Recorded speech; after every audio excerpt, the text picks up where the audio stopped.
Rachel Rose here talking all things boxing, and I'm here with Adi Oladipo.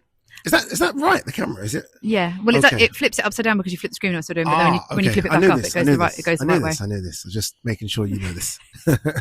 Frank Smith did the same thing once. He was like, "Are you sure?" Yeah, I was like, should we not be like, you know? It's because I need to make sure that at all times it's recording. That's so scary, isn't it? Flashy little thing there. So that little red light, boom, boom, boom. Yeah. We are live, people. Well, not live, but we are recording. We are live and recording. We are live and recording. Red light is going because I had a situation with the camera where I interviewed Sonny Edwards, did a full 12 minutes, brilliant interview. Painful. And for some reason, it turned out that the lens was faulty, so it glitched and it just shut down. But because I didn't have the screen like that. I didn't know. Lesson learned. So now, all of you newbies, always make sure you can see your screen. Flip the screen down. I don't have a camera person. This is it. Me. This is the hustle. This is the hustle. This is it. This is like what you have to do. Unfortunately, well, I say unfortunately, it's good to almost get those things in the bank. So when it comes to the big boys, you're ready to go. I think I'll find it weird when, not if, I get on DAZN and somebody just gives me an earpiece and a microphone and I don't have to do anything else to speak. Strange. I'll be really like, what do you mean? It is strange because you almost feel like they make it easy for you. They do roll out the red carpet. I feel like they realize that the other stuff is pressurized. Let's take this pressure away from them. I wish they could take more away from me, but yeah. But that's because you are the face, the voice, the man. I don't know. Yeah, kill it, Addy. Kill it. A little bit. Like, I turn my TV on and it's like, boom, Addy's voice. That's crazy for me. Yeah. Because I even realized, because they sent me a line saying, Addy, can you record this? Obviously, I've got my home studio. And I'm like, yeah, I don't know what it is. I'm like, and then I hear it like a month later. I was like, oh my God, that's what I did in my studio. That's what I did, yeah. Yeah, so it is a bit weird. Yeah, I've done a lot of voiceover work over the years because I've got a home studio because of the music. So okay, yes, of course. So because I sing, write music, everything, so I have my own home studio as well. So I've done exactly the same thing where I'll do something and then later on I'm like, no one would know. That was in my bedroom. It's crazy, isn't it? It's crazy. Literally, it's crazy. It used to be that you'd have to pay thousands and thousands for these big recording studios. Now all you need is a good mic, a nice concealed room, little soundproofing, and you're good to go. Yeah, you don't want any echoing. No, you don't. A little bit of density. Anyway, but start from somewhere, anyone. Start from somewhere, and absolutely. then it will grow. Everything will grow. Absolutely. And this is really nice because the last time we got together was at Tottenham Hotspur Stadium, and it was you met Ben 1. Wow. Presser. Launch presser. Yes, because I didn't do the main card. No. We won't get into that. I'd love to get into that. The launch presser. Yeah. And I was very excited to talk to you because I'd reached out to you on Instagram because of Leon, a mutual friend, and he'd said, speak to Addy. He's the best in the game. I was like, I know. I've seen him. But we had a great chat then. But we actually haven't done this since. And that's almost a year. It's over a year. That is crazy. Yeah. So we've seen each other all the time. Well over a year. Because it was April. I'm going to be honest with you. So normally what happens is I try and run away as quickly as possible. I do what I need to do and I'm like, I'm going to go. And then on the way going, I feel so guilty about going because I started like this as well. So there's a part of me that's like, no, you got to like do the whole line. But if someone sees me do one, not that I am any way why they would want me, I don't know, but then there's a queue and I'm like, oh. So I try and run most times. But then when I saw you today, I was like, no, let's do it. Yeah. I'm in Donny. I'm doing nothing. I'm running to nowhere. So I said, let's do this. Why not? This is easy. No, but it's lovely. And also we've actually got it with the room emptied out as well because you went upstairs with TalkSport and everything. So it's good to have some time to stop and chat. So we're here for Dave Allen, Filip Hrgovic. Did we think a few years ago that we were going to be saying that sentence? Maybe. Just because Dave Allen, Luis Ortiz, Dave Allen, Dillian White, Dave Allen, Makhmudov. So he's almost been sort of there or thereabouts in these big ones. Obviously, massive underdog in all of them. And he's lost all of them. So maybe you're right. Maybe you got to win one to keep getting these opportunities. And I think he understands that as well. I said on the TalkSport broadcast, I almost feel like he's morphing into Chisora, where he might have double-digit losses, but we're still going to get behind him because his fights are fun and he seems like a character that's relatable. Like, he said a really good word there about this isn't hard. People working is hard. And I think people just relate to that. So I think he's got this following that gets him the big fights. But I feel in order to continue to get the big fights, you're going to need to win one. Mm-hmm. Like when Chisora beat Takam. I was like, okay, you can keep going then. You've got to win one. Chisora beating Joyce. Chisora beating Otto Volin. So what do I say he's morphing into Chisora? He does need to win one of these big ones to keep the kind of show going, I think. because he's got that sort of cult hero kind of vibe, you know, like you say, he's very unique, he's authentic. And this is something that I always say when I speak to fighters kind of off camera and stuff, it's like, don't be afraid to be your full self with chest. Yes, of course you might get criticism. We all get criticism. I mean, I had some jackass criticize me on my YouTube the other day for an outfit I was wearing. And you think, people are going to say shit about you regardless, but actually the warmth that you can exude just by being yourself, the relatability, you know, if people don't like you, that's okay, but you can feel comfortable in being yourself. And Chisora is going to have people that love him and hate him, but they show up. Dave, I don't think Dave has people that hate him. No. I think, but they definitely, they want the best for him. And I think he's kind of everybody's mate. He's everybody's pal. You know, everyone thinks that they could go and have a beer with him and have a good chat. And that's the character, but also it's who he is. You know, but it's become the Dave Allen character as well as being his whole personality, which means that people get behind him because they want the best for him. He's like the consistent underdog. Yes. And I think that's been the issue when he has taken those fights where he's not so much an underdog. He doesn't really perform. Like I thought Makhmudov going into that fight, obviously in hindsight, Makhmudov big favorite. But going into it, I thought, okay, he's got a chance here. And he did have a chance. And I don't think he didn't have that thought, though. No. But whereas this one, he goes in as a massive underdog and look at the shape. I even saw abs. I know. 248 pounds. So now all of a sudden he's loving the underdog thing. And I think that's when he best performs, maybe. So I think he learned a lot from Makhmudov as well, because I think, number one, the impact of the noise when he stepped out. I think he was unprepared for amazing. that. I got tearful when I watched him get emotional. I think a lot of people got quite emotional watching that. So that was number one. He got blown away by the support, and he was like, "Wow, they actually really love me. Maybe I should step up a little bit for them." Yeah. Number two was he watched the Makhmudov fight back and went, "I could have won that," and you know we were all like, "Yeah, Dave, you could have won that." You know what's interesting about that, and I think it could be just a mentality shift when it comes to finances. Obviously, Eddie's revealed, and maybe wrongly or rightly, but he said Dave probably made $1 million last year. And I think Dave's probably thinking, shit. Sorry, legend. I think Dave's thinking, oh my God, this is what the top ones make? Because he's never made that money. Even against those names, against White and Ortiz, it would have been maybe six figures, maybe not even that. So now he's realizing, if you do get the big fights, Hrgovic, Italma, you're making big bucks. You're making life-changing bucks. So I think that's probably why he's like, all right, it's time to take it serious. And that's what will happen, right? You go to the bank account and you think, whoa, I want to stay there. That's I don't want to drop down. I want to stay there. I like this number. And the numbers I've got in the last couple of fights, I'm doing a stadium fight. I'm a big draw. If I do win one, I can almost command a big fee and a big purse because I put bums on seats. I'm Dave Allen, the lovable rogue. So I think the money aspect might have changed his thinking as well. True, absolutely. I mean, I feel... You know, it's heavyweight boxing. I feel like Dave has a puncher's chance like anybody does in heavyweight boxing. I feel like he has the IQ. Yeah. He has the ability and the capability. We've just never seen a full 100 Dave Allen. And I feel like we could get that this weekend. What are your thoughts about what the outcome could be? I think it's tough for him. I was trying to go down the attributes of a boxer. And I was like, okay, what attribute does Dave have that's better than Hrgovic? And it's difficult. Maybe punches and bunches. I feel like Hrgovic likes to rest a lot. He almost doesn't trust his gas tank. But I do think with Abel Sanchez, they've improved that. Although Abel's not here, so I don't know what's going on. I know he said Abel's going to arrive tomorrow. I find that weird. That your main trainer for a big fight is only arriving on fight day. So there might be an issue there. But do they consider it a big fight? I think, I think they consider it a big fight because of what could be next. Okay. And that's Italma and that's pay-per-view, right? I hear that. But Hrgovic has got such a good chin. I mean, it's Wardley-esque chin. He's more experienced, as you can see. Physically, they weighed the same, but he just looks like he's towering over. Yeah, he's a big man. But he's very big. And he's better. I think he's the better boxer. I mean, I think Hrgovic is, without doubt, a banked top 10. If I was to do my rankings, Dave Allen would probably be around, if I'm being so kind, 30 to 40. That's kind. Maybe lower than that. So there's a gulf. Hence why it's called Dave versus Goliath. Yeah. He's got a chance because every chin gets cracked eventually. Joe Joyce is an example of that, but it's a big ask. It's a very big ask. It's a very big ask. I think it's. I think when I watched him against Makhmudov, I was scraping points out of somewhere. You know, when you're watching because you want someone to do well. Nick that round. Yeah, literally. I'm going to give it to Dave because exactly. I was doing a bit of that. His hair looks good.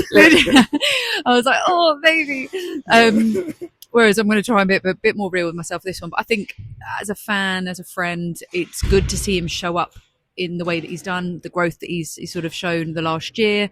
It could be, who knows? We could have a Chelly Morel moment. We could. I mean, like in football, right? They say it's the 12th man, right? 11 against 11, and the crowd and the fans in the stadium, the 12th man. So he's got the 12th man. He's got 10, 11,000 cheering him on.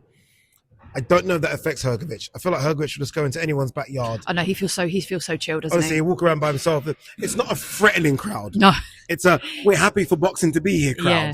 It's a we love Dave Allen crowd. Yeah, it's not a Josh Hrgovic. Warrington crowd. Yeah, whereby you might get piss thrown on you. Do you know what I mean? It ain't that crowd. Sorry, Josh, it's true. I don't know. I don't feel like it's an intimidating thing. It's going to be difficult. But then look, so it should be. Yeah.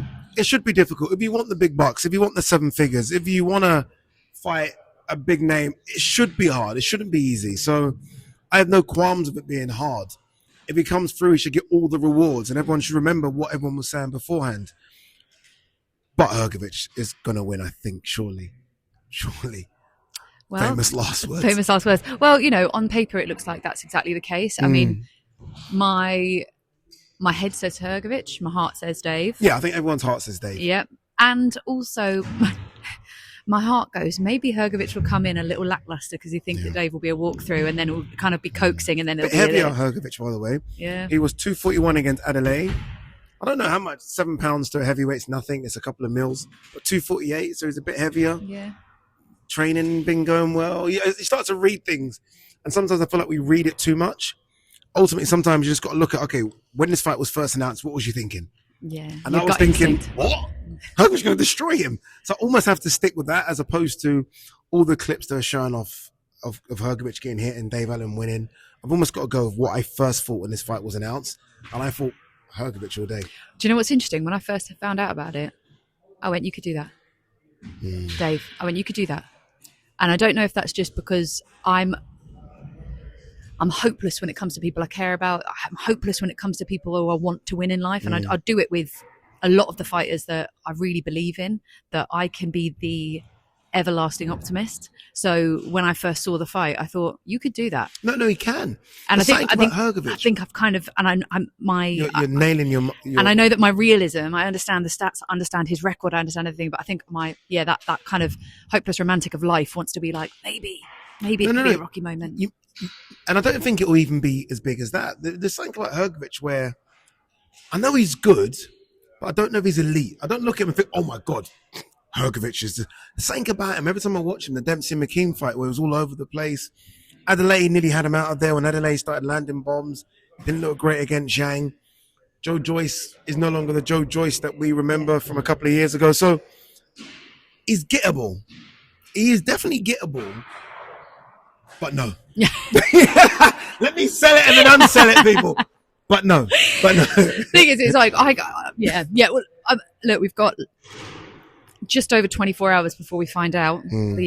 But I think the beauty of this is it's boxing in its best form. It's taking someone who nearly retired a few years back, who has been through the ringer. He's talked very openly about his mental health journey, his journey with his family, everything that he's been through, and he's turned it all around in a way that probably he is surprised about and lots of other people are. And that's what's so exciting about this whole thing, is that boxing can change your life, and it can change your life like that. Yeah. And it's the sacrifices that you make, it's the efforts you put in, and it's the self-belief and the good people around you. I think Jamie Moore's been a brilliant addition to... Yeah, he's like a brother, Jamie Moore. To it's obviously it's not a father-son type relationship. Jamie Moore's not that old, but it's like a brother/trainer relationship, where they can just sit down and have a laugh. Kids can go out with each other. It's very relaxed. And to kind of jump on what you said about sort of fighters winning, I think this is a sport that takes so much from the fighters, and rarely do you hear about the Hollywood stories of a fighter winning, in a sense of where you buy your house outright, you've got enough money for your kids. You don't hear those stories unless your name's AJ or Canelo. Most times these fighters will finish, no one will know them, and they've got to look for a second job. And they've taken so much punishment that they can't really function in a normal working society. So when you hear about a fighter winning, like Dave Allen's done with all the defeats he has, it does warm your heart. Yeah. It warms your heart because it does say that the good guy can win. Because most times it's the bad boys that win in this game. And the bad girls as well. Yeah. So when a good guy wins, you kind of feel like, yes, it's a sport that can give you something back as well as take a lot from you. Yeah, and I think people underestimate. And speaking of taking a lot from you, I just want to touch on Fabio Wardley and Daniel Dubois, because today the announcement, like the rematch clause, has been kicked in. Jesus. I mean, that fight was.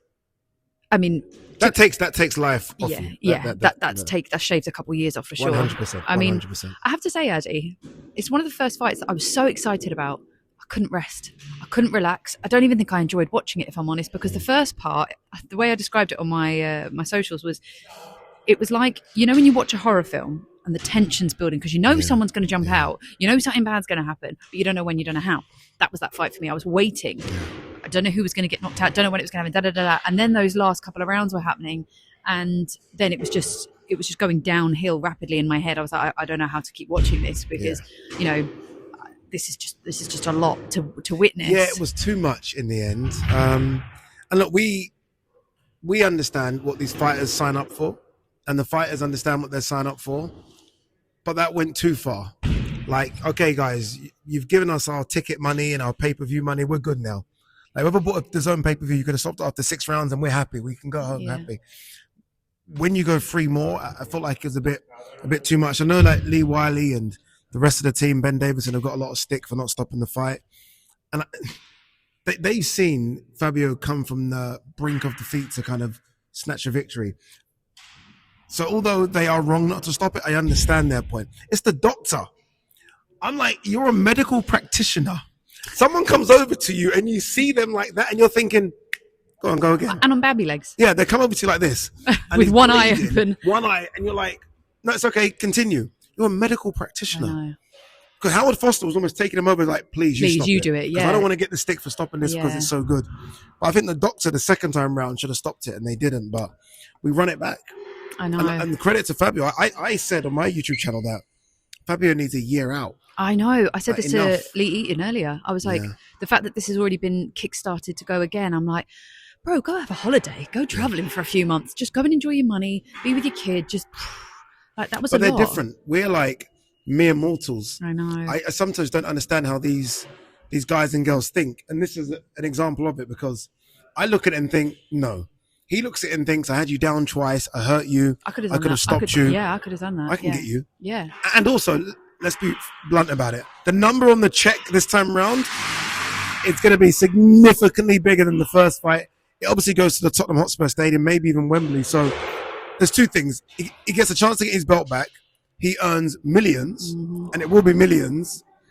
I kind of see how you can get tempted to come back. I mean, that's, you know, that when you...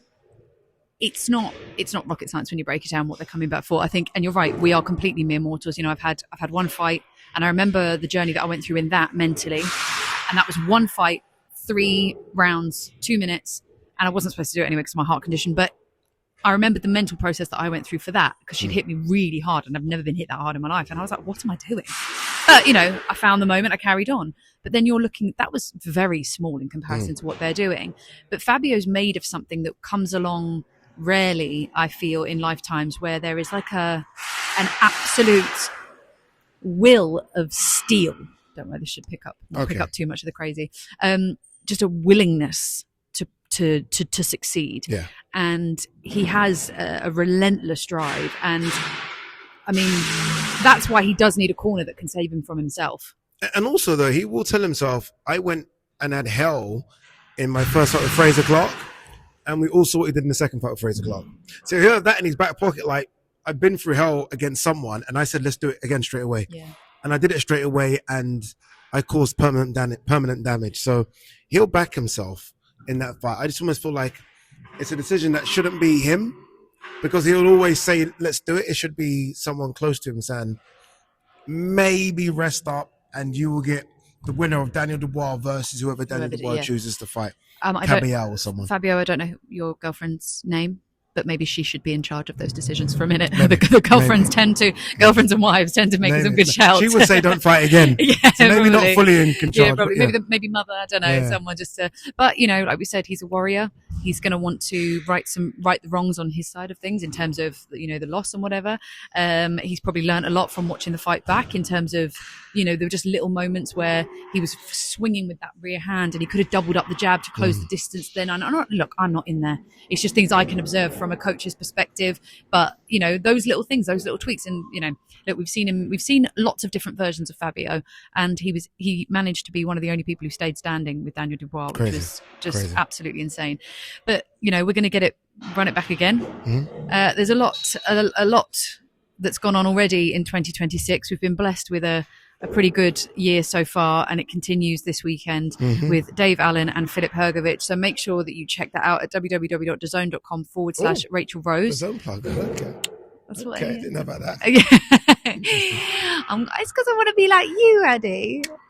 So many do. No, I'm joking. Oh, no, he's not joking. No, I am joking. We do want to be like him. No. This is the thing. One day you'll see us and we'll be on DAZN. This will be a DAZN mic, and I've stood next to the man. 100%. That's the goal. You're like me. You manifest. I manifested these things. 100. I didn't expect none of this. Honestly, when I'm here doing it, still, I still feel like it's not me doing it. It's like out of body experience. I still have that feeling. Even the biggest of the biggest ones. So if I can do it, I'm not even joking. I know I always say people are like whatever at it. No, I'm genuine. If I can do it, then I think anyone's got a chance. I think it's got to come from just and the thing is, I take inspiration every time around these fighters. It's a relentless will to do it. It's a relentless pursuit of your own greatness, your own ability. Taking the ceiling away and deciding. No one's going to believe in you better than you. No. And although it might feel like knockbacks and not getting the opportunities, there's someone watching. There's someone like, let me have a look at her again, or let me have a look at him again. Actually, I think there's someone watching. Yeah. So you've got to put your best foot forward all the time. That's why when I make a mistake live on air, I get because I feel like there's someone watching. Yeah. Even me at this stage, there's someone watching for some other gig. So best foot forward and see what happens. That's always also why I always turn up. Always got to turn up smart. Because you got to turn up the look. Because I always it was from way back in the beginning. I always thought. Put myself on camera like I want to be seen on camera. Don't put myself on camera like I'm sitting in the gym. Put myself on camera like I want them to see me on camera. 100%. That's how I always go after it. So always turn up looking your best, feeling your best, and doing your best. Indeed.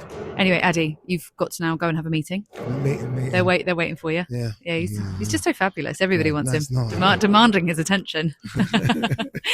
Good luck with all the joy this weekend. Thank you. Looking forward to it. And thanks for your time, as always. Much. And see you soon. See you very soon. Thank you.